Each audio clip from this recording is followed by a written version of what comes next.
Friends, దీనిని yes గుత్తులు అంటారు. సింగిల్ గుత్తులు అంటే పైన మిరం రాదు, ఎస్ గుత్తులు అంటే మిరం వస్తుంది, మూతి కాడ శీలలు వస్తాయి. ఇవి 20 తులాలు ఉన్నాయి, అంటే 200 గ్రాములు. 200 గ్రాములకు ఎంత రేట్ అవుతుంది? 22,500. మేకింగ్ ఛార్జ్తోనా? 22,500 వెండికి అవుతుంది, 1000 రూపాయలు కూలి అవుతుంది, 23,500 అవుతుంది. ఎస్ గుత్తులు అంటారు దీనిని.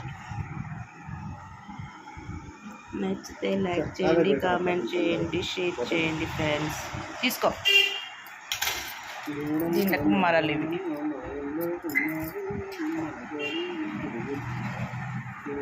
నచ్చితే లైక్, కామెంట్, షేర్ ఫ్రెండ్స్. ఓకేనా? Bye bye bye.